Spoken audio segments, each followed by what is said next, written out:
शासन और प्रशासन से कि मेरे साथ न्याय जरूर होगा और हो रहा है हमारे साथ।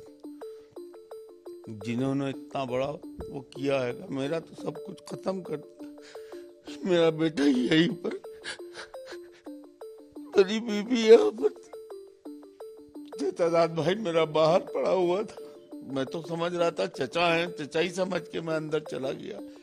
वो चिल्ला रहे थे कि तुमने होटल खोला, तुम ये कर रहे हो, तुम वो कर रहे होगे, मैं नहीं करने दूंगा, तुम्हारे दूंगा। असलहों की तस्करी सब कुछ करते हैं वो। घर अगर जांच की जाए और शासन, मुझे उम्मीद है कि करेगा इसकी जांच, तो सब कुछ मिलेगा। उसके घर में दीवार में बनी हुई है बंकर, उसके सब घर के अंदर वो असलहे गाड़ के रखता था जो बेचता था। पुलिस ने मुख्य आरोपी ललन और सिराज को गिरफ्तार तो कर लिया है, उसका बेटा फराज भी गिरफ्तार कर लिया गया है।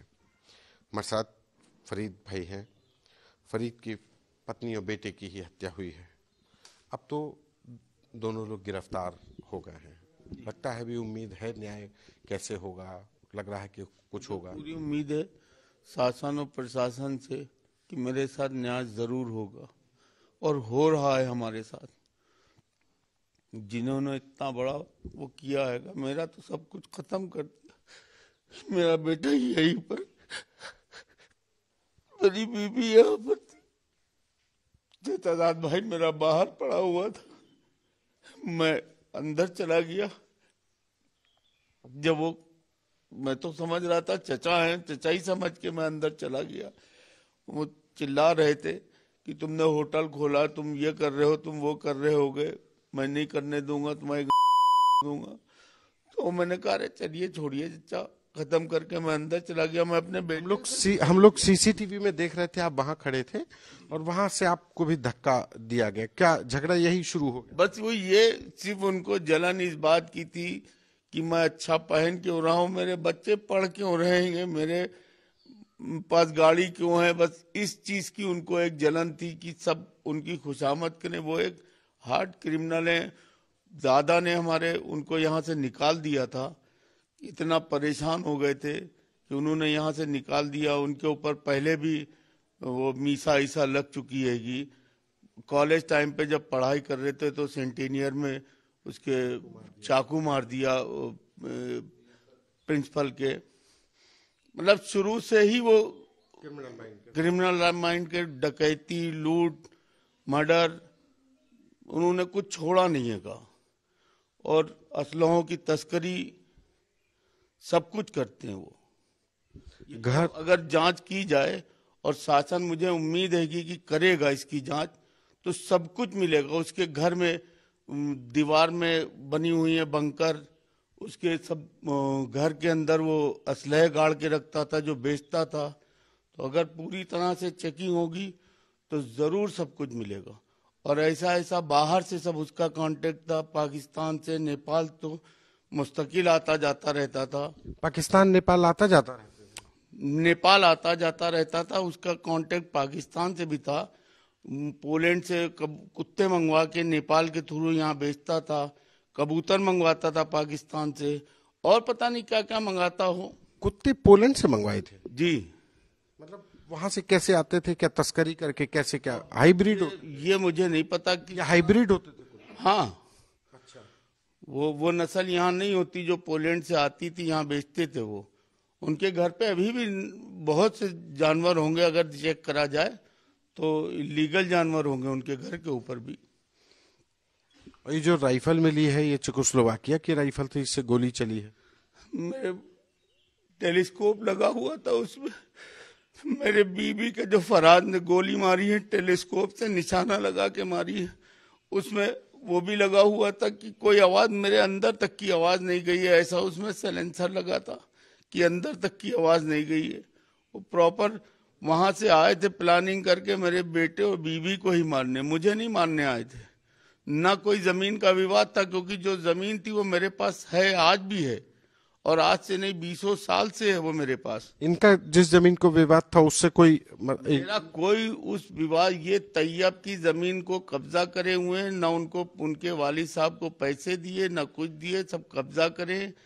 उसी का विवाद था जो लेखपाल ने मुझे बुलाया था। इनका और तैयब का विवाद था, मेरा कोई विवाद नहीं। मेरी आज भी वो जमीन, कोई भी अधिकारी उसको चेक कर ले, हम अपनी जमीन पर काबिज हैं। मेरा 20 साल से जमीन मेरे पास है, मेरे और मेरे चचा के पास। उस दिन जब ये आए तो मतलब क्या कहने लगे, कैसे कहा सुनी शुरू हुई? बस कुछ नहीं, आए, गाड़ी रोकी, कहने लगे कि तुम वहां क्यों जा रहे थे नपाई करवाने। तो हम लोगों का, हमारे पास सम्मन आया था कि वहां से, कोर्ट से, कि आपको वहां पहुंचना आएगा। तो मैं चला गया था, मैं नपवाने गया था। अगर मेरा कोई विवाद होता तो कहेंगे तुम लोग सपोर्ट करते हो। तो हमने सपोर्ट अगर करते तो हम लोग उस मुकदमे में एफआईआर होते, या हम कुछ भी करते, मुकदमे में तो होते साथ में उसके। उनको इसी बात की खुन्नस कि वो तैयब वहां की खुन्नस नहीं थी, उनको इस बात की खुन्नस थी कि मेरे पास, मैंने होटल बना लिया, मैं यहाँ की जमीन बेच के मैं दूसरी जगह मैंने जमीन ले ली, वो ज्यादा अच्छी हो गई। मेरे पास गाड़ी है, मैं अपने बेटे को अच्छा पढ़ा रहा हूँ, जैसे भी पढ़ा रहा हूँ। ये किसी को क्या मालूम कि मैं कैसे पढ़ा रहा हूँ। बस इस बात पे उसने कहा कि तुम ये जो सब कर रहे होगे, तुम्हें देख नहीं पाओगे उसको। बस यही एक उसकी खुन्नस थी। वो पूरे खानदान से यही खुन्नस रखता था कि सब मेरे नीचे रहे, मेरे से ऊपर कोई ना जाए। पढ़ाई लिखाई इनकी इंग्लिश स्कूल में मतलब सैन फ्रांसिस सेंटिनियल में हुई?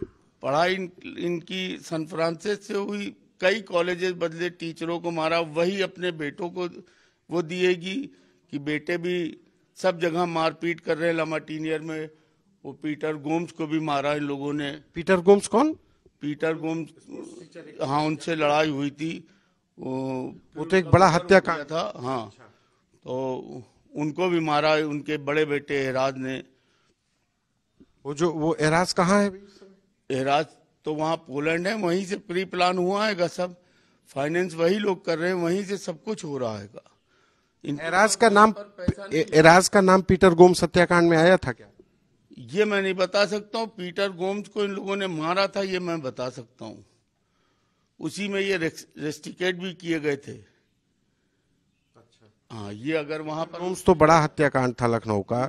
इस पीटर गोम्स हत्याकांड में अतीक अहमद का जो शूटर, जो 5 लाख का इनामी है, गुड्डू मुस्लिम, उसका भी नाम आया था और तमाम लोगों के नाम आए थे। पीटर गोम्स हत्याकांड, लामार्ट्स के स्पोर्ट्स टीचर की गोली मारकर हत्या कर दी गई थी उनके हॉस्टल में ही।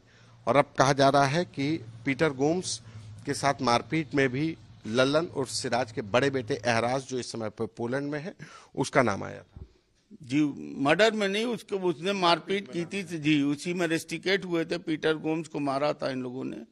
अभी इनके बेटे वहां पर हैं, तो वो लोग भी, आप लोगों से बात हुई है आप लोगों के? तो नहीं, हम लोगों से कोई बातचीत नहीं हुई, ना हम लोग उनके टच में रहते हैंगे, ना हम लोग उनके कोई लेने देने में रहते हैं। वो सब क्रिमिनल माइंडेड हैंगे और उनका अपना अलग मामला आएगा। हम लोग उनसे बहुत दूरी बनाए रहते हैं। अब पुलिस ने गिरफ्तार कर लिया है, क्या मांग करेंगे? मैं पुलिस से यही मांग करूंगा कि इसके ऊपर सख्त से सख्त कार्रवाई हो और इन सबको फांसी हो, और उन दोनों को भी इसके लिए जांच की जाए कि वहां से जो वो फाइनेंस कर रहे हैं, जो प्लानिंग कर रहेंगे, तो हम चाहते हैं कि उनको भी इसमें जांच की जाए, उन लोगों की भी जांच की जाए। और जो वहाँ पैसा बेचते हैंगे, जो 2 नंबर का काम करते हैंगे, वो सब जांच की जाए, पता चलेगा। क्योंकि कुत्ते कौन, वहीं से तो ये लाते हैंगे। पासपोर्ट इन्हीं ने, वीजा अपने बाप को वहीं से तो भेजा था, यहाँ से तो कोई वीजा गया नहीं था, वहीं से वीजा आया था। तब तो वो यहाँ से गए थे जाली पासपोर्ट बनवा के। घर जो है वो बड़ा है, बहुत बड़ा घर है क्या? मतलब उसमें भी कुछ? घर भी भाई वो नजूल का है, कब्जे का है। यहाँ मलियाबाद में भी वो दूसरों की प्रॉपर्टी कब्जा करें, लखनऊ में भी कब्जा करें, घर पे भी, घर की नाप हो वो भी नजूल में है, घर सब कब्जा करे हुए लोगों का। ये फरीद है जिनका कहना है कि जो मुख्य आरोपी है सिराज और लल्लन, उसका दुबग्गा में बना हुआ घर नजूल की जमीन पर है। अब ऐसे लोगों पर सख्त कानूनी कार्रवाई की जानी चाहिए और कानून की कार्रवाई की जद में उसके विदेश में बैठे बेटों को भी लाया जाए, क्योंकि विदेश से फंडिंग वही कर रहे हैं। कैमरा पर्सन रोहित के साथ संतोष कुमार, यूपी तक।